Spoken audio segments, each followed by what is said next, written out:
Assalamualaikum warahmatullahi wabarakatuh. Selamat pagi anak-anak. Kali ini pertemuan pertama kita dalam pembelajaran bahasa Indonesia. Sebelumnya Ibu mohon maaf jika terdengar suara-suara yang tidak berkenan karena kebetulan hari ini jadwalnya Ibu untuk WFH. Anak-anak, pembelajaran kali ini kita akan membahas puisi rakyat. Guru yang mengajar untuk pembelajaran bahasa Indonesia adalah Bu Sita dan Bu Amal. Tapi untuk pertemuan kali ini kalian akan bertemu dengan Bu Sita. Ibu lanjutkan. Kompetensi dasar yang harus kalian kuasai untuk pertemuan kali ini yaitu mengidentifikasi informasi, yaitu pesan, rima, dan pilihan kata dari puisi rakyat. Nah, puisi rakyat yang kita pelajari untuk pertemuan pertama kita adalah pantun, syair, dan gurindam. Kemudian kalian mampu menyimpulkan isi dari puisi rakyat. Selanjutnya, tujuan pembelajaran kita, setelah kalian nantinya mengamati video pembelajaran ini, kalian diharapkan mampu menyimpulkan ciri umum puisi rakyat, yaitu pantun, syair, dan gurindam, membandingkan persamaan dan perbedaan struktur pantun, syair, dan gurindam. Kemudian kalian mampu mendaftar kata yang digunakan pada puisi rakyat, dan terakhir kalian dapat menyimpulkan isi dari pantun, syair, dan gurindam. Nah, anak, tentu kalian pernah mendengar apa itu puisi rakyat. Waktu kalian kelas 6 mungkin, waktu kalian di SD mungkin, tentu kalian pernah mendengar puisi rakyat. Apa itu puisi rakyat? Puisi rakyat adalah warisan bangsa yang berupa syair, pantun, gurindam. Puisi rakyat memiliki nilai dan pesan moral, baik agama maupun budi pekerti. Sehingga sudah menjadi tugas kita sebagai generasi, tugas kamu sebagai generasi muda untuk melestarikan dan mempelajari puisi rakyat.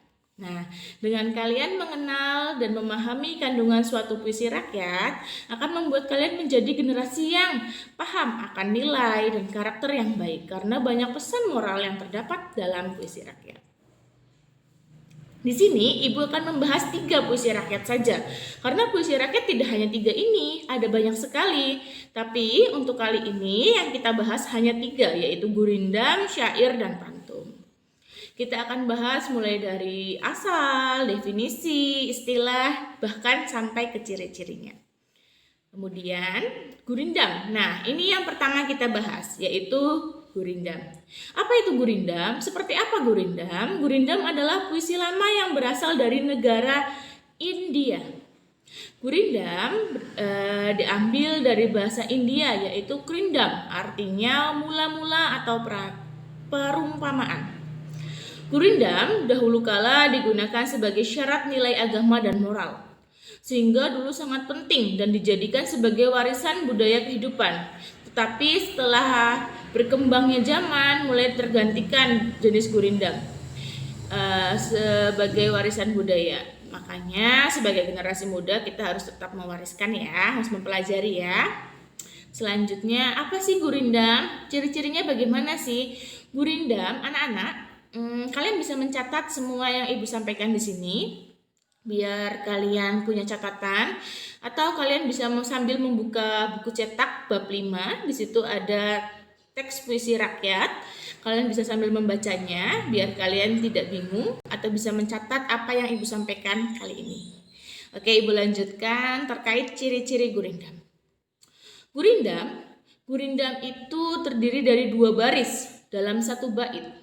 1 bait terdiri 2 baris. Baris nama lainnya adalah larik. Jadi gurindam terdiri 2 baris atau larik dalam 1 bait. Tiap baris atau tiap larik memiliki 10 sampai 14 suku kata. Suku kata paham ya? Misalnya baju. Baju berarti ada 2 suku kata. Kalau misalnya ikan berarti ada ikan. Ada 2 suku kata. Itu suku kata ya anak-anak. Selanjutnya, tiap baris memiliki rima yang sama atau bersajak, yaitu AA atau BB atau CC atau DD. Maksudnya bagaimana? Misal, makan, kan belakangnya an. Maka nanti sajak selanjutnya atau baris selanjutnya huruf rima terakhirnya harus sama an. Atau buku, belakangnya kan ku. Untuk misalnya baris pertama, maka baris keduanya harus sama. Rimanya adalah ku. Begitu. Yang keempat merupakan kesatuan yang utuh. Baris 1 berisi soal, masalah atau perjanjian. Baris 2 berisi jawaban akibat dari masalah atau perjanjian pada garis pertama. Isi gurindam berupa nasihat, filosofi hidup, atau kata mutiara. Selanjutnya, contoh gurindam. Ini yang Ibu maksud. Ini barisnya 1 bait. Ini ada 1 bait. 1 bait ini ada 2 baris. Lihat bagian A. Di bagian A, jika anak tidak dapat satu bimbingan, akhirnya belakangan rima akhirnya adalah ngan. Ngan ini diulang pada baris kedua, maka nanti dia kan kebingungan. Ngan lagi, itu namanya bersajak a. Yang dimaksud sajak a seperti itu anak-anak, diulang. Yang B, hidup akan jadi tidak karuan jika tidak punya ilmu pedoman. Nah, ini an, belakangnya juga sama. Ini rima. Ini yang disebut rima atau bersajak a. Paham? Selanjutnya, pantun. Pantun adalah puisi Melayu yang mengakar dan membudaya dalam masyarakat Indonesia. Kalian pasti sudah mengenal pantun. Di beberapa daerah, pantun dikenal dengan nama yang berbeda-beda.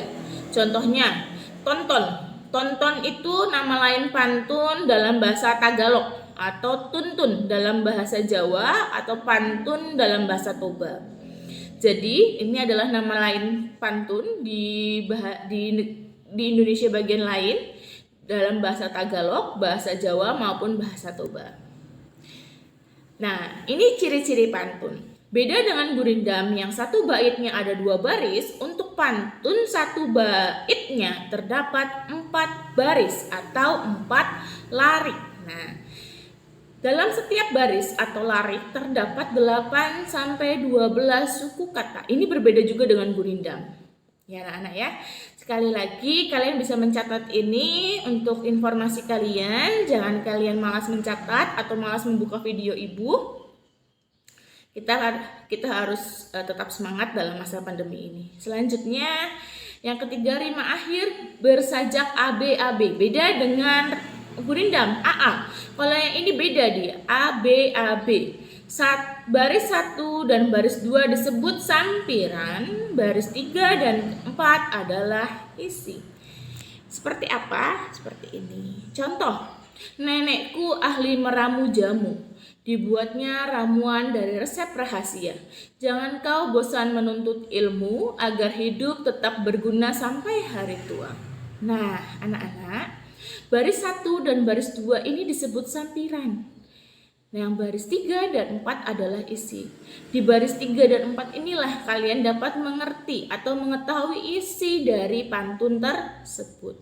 Lihat pula rimanya atau sajaknya. Baris pertama U, baris kedua A, baris ketiga U, baris keempat A. Yang sebelah mana Bu? Yang paling akhir, jamu U, rahasia A, ilmu U, tua A. Nah, baris 1 dan baris 3 rimanya harus sama.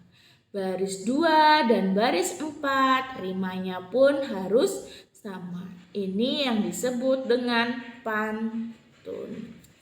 Lihat yang bagian B, membuat manisan dari buah salak. Dijual dalam berbagai harga. Jadi anak berbaktilah pada ibu bapak agar kelak bisa masuk surga. Nah, lihat bagian akhirnya. Dia harus sama ya. Antara baris 1 dengan baris ketiga, baris 2 dengan baris keempat. Nah, isi dari pantun bisa kalian cermati pada baris ketiga dan keempat. Selanjutnya, syair. Syair berasal dari Persia yang dibawa bersama dengan masuknya Islam. Syair sendiri kalau sekarang namanya puisi ya nak ya, puisi baru. Tapi kalau dulu namanya syair. Syair berasal dari bahasa Arab yaitu syir atau syu'ur yang artinya perasaan yang menyadari. Kemudian berkembang menjadi syiru yang artinya puisi dalam pengetahuan umum, tapi setelah mengalami perubahan, syair menjadi puisi lama khas Melayu dan tidak lagi mengacu pada tradisi sastra syair Arab. Jadi kalau syair asalnya dari Arab, kalau gurindam asalnya dari India. Selanjutnya, nah ini ciri-ciri syair. Sama dengan pantun hampir mirip, tapi ada tetap bedanya. Kalau pantun ini sama, satu baitnya terdiri 4 baris. Syair pun sama, satu bait terdiri 4 baris. Jumlah suku katanya pun sama, 8-14. Tapi sajaknya untuk syair a. Jadi harus sama semua di bagian akhirnya. Semua baris kalau syair adalah isi. Kalau pantun syair isinya hanya ada di baris ketiga dan keempat. Kalau syair semua barisnya adalah isi. Dan merupakan bahasa kiasan. Bahasa kiasan itu apa? Bahasa yang memiliki makna lain. Itu kiasan artinya.